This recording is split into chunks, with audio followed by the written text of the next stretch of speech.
Hello, everybody, and namaste. Do we have, or Yeah, before we're we live. start, We're can we live. see, we're live. Okay. Can we see people? Like, how many people are watching us? Yes, we can. Right now Okay. there's 0, but you can continue. They're gonna come in. Watch.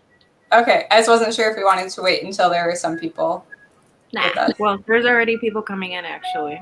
Okay, wonderful. All right, it looks like we have some people coming in. Hello, everyone. Namaste. I'm Carissa Blackwood from the Whispering Wilds, and I'm here today with Ivonne Rivas of the Indigo Mermaid TV. Namaste.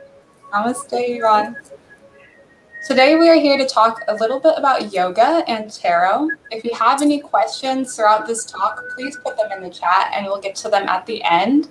And so let's get started. Ivonne, can you please tell us a little bit about your background? So I am a yoga instructor. My background is in restorative yoga, and right now I'm currently getting specialized. I'm getting certified in kids yoga, especially with working with kids and using dance and yoga. Particularly, my program is using yoga to help kids with their motor skills and be able to, work on through their developmental skills through yoga. And I might go back to doing restorative yoga later on this year and do both restorative and kids yoga at the same time, but that's still undecided. I do have a YouTube channel, which is where we're live streaming this from, the Indigo Mermaid TV, so don't forget to subscribe to my channel. And I have about 18,000 subscribers, a little bit over 18,000 subscribers. And I do personal readings privately, as well as when I do on occasion a live stream and I answer questions for the audience. So that's what I do. Wonderful, thank you. It's exciting to hear that your yoga practice might be picking up again more later this restorative year. Yoga. Yeah, restorative yoga, yeah. And I like the idea of teaching yoga to little kids because I think that would be a great practice for them. Yeah, and honestly, I wish they had that when I was a kid, using that as a motor skill kind of thing. Like, yeah. I can only imagine how much fun this will be. So, yeah, that's great. I love that. So, Ivonne, thank you for letting me be a sub-host on this wonderful Saturday afternoon. Thank you to everyone who's joining us on this afternoon. It's fun to be on the Indigo Mermaid TV interviewing you about yoga and tarot. So let's get started. All right, let's get started. I'm excited. Cool. So to begin, let's first start with, could you tell us a little bit about what is yoga and how would you define it? Well, yoga, if you want the technical definition to what is yoga, yoga is the cessation of the changing modes of Shita consciousness.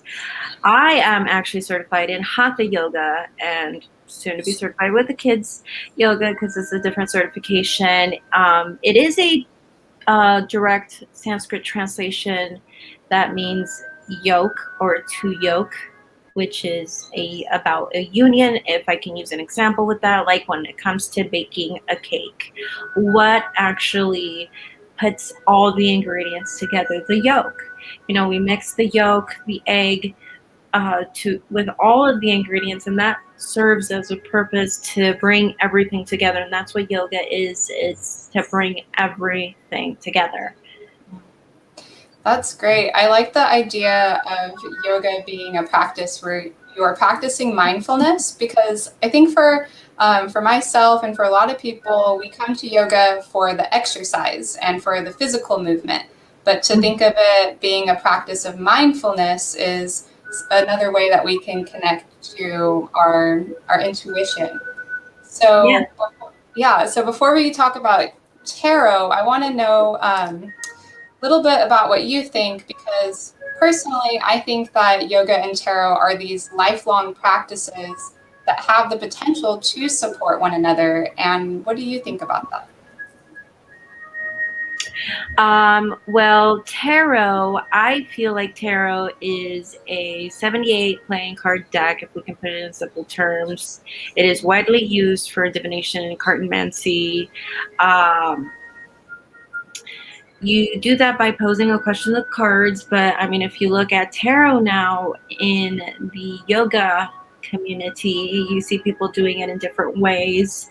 And when it comes to how they overlap or how they can basically go hand in hand, which I think that was basically your question. Yeah.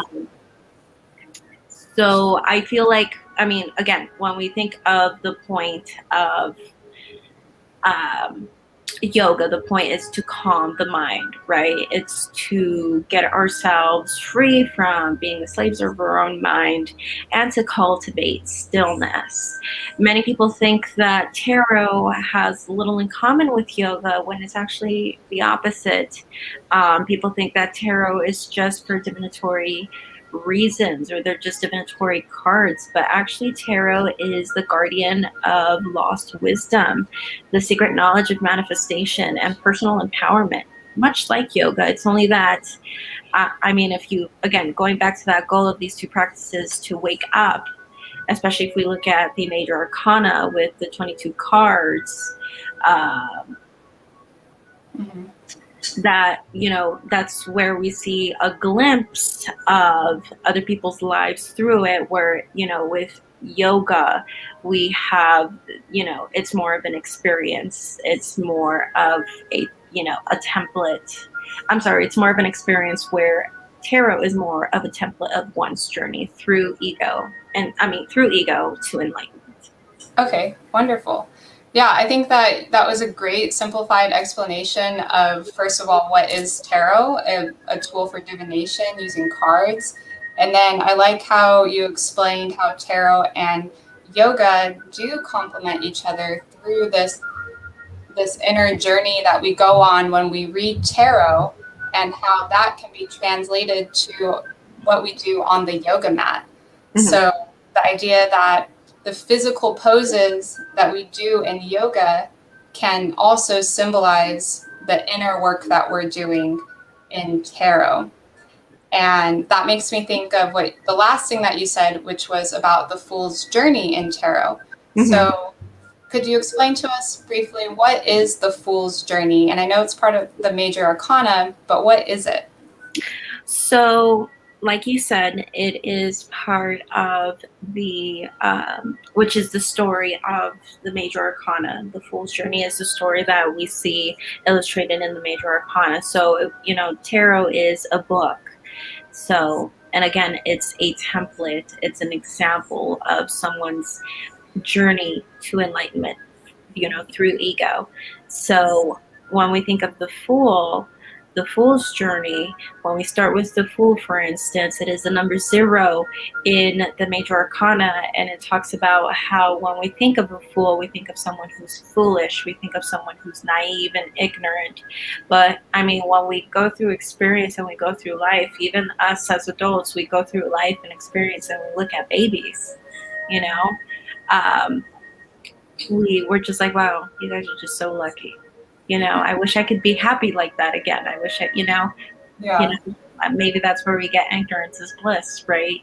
So that's basically like the Fool's Journey. You know, it's basically a story through one's struggles and stuff like that, and things that we go through. And they can be like stations. Some of us could be going through that devil moment right before we go through that empress moment, you know? So it doesn't, so it's basically like a vignette, like each card of the major arcana is like a vignette, and the whole thing, it just happens to sum up someone's lifetime through ego and reaching enlightenment. Yeah, I love that. That's like the beauty of tarot. And I think that what you said about going through a journey and through like a cycle of one's life can be experienced on the yoga mat as we go through our yoga sequence and the different emotions and feelings that come up. And it seems like there's some relationship between those experiences in tarot that and the experiences that we have on the yoga mat. Mm-hmm. So if we were to focus on just the Rider-Waite deck alone, since that is the standardized tarot deck, do you think that there are illustrations that resemble some yoga poses? Well, the one that comes to mind right away, obviously, is the Moon card, which could be resonant to with the crescent moon pose. Now I have a picture of crescent moon pose if I can pick that up really quickly. And do you happen to have a tarot deck right close to you? Yes. Can you pull out the moon card for me so that people can see it? And I'm gonna show people how crescent moon looks like. It's basically where you stand on one leg and you kind of just have your body kind of go perpendicular with those legs, right? And when we look at the moon card, it is related to the sign of Cancer because it's ruled by the moon, and crescent moon opens up the chest.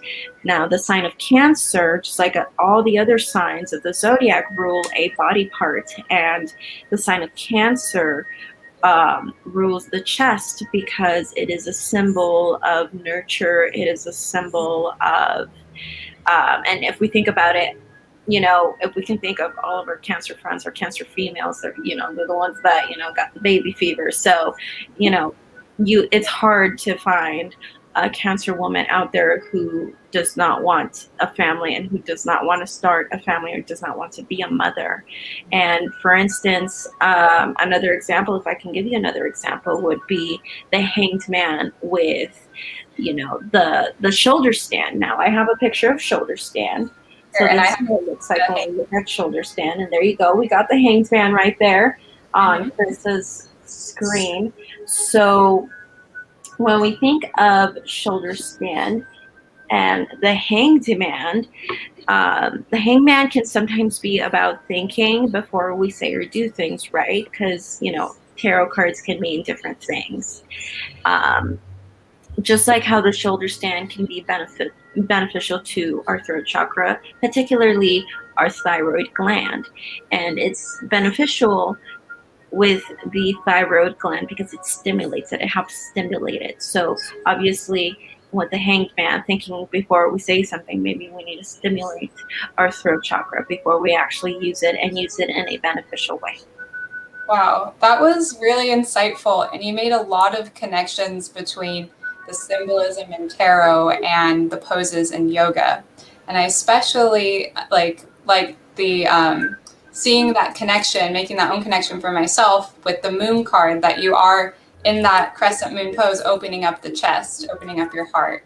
And I like that idea. And then with the hangman, like, and the image of him and his head being illuminated and thinking before we act, like that definitely resonates. And I also want to say, I thought it was really beautiful the way that your experience with astrology really showed with your explanation of how tarot and yoga are ways that we heal the body, and astrology is another way that we can read into our lives and understand what our body is asking for. That was really cool. Thank you.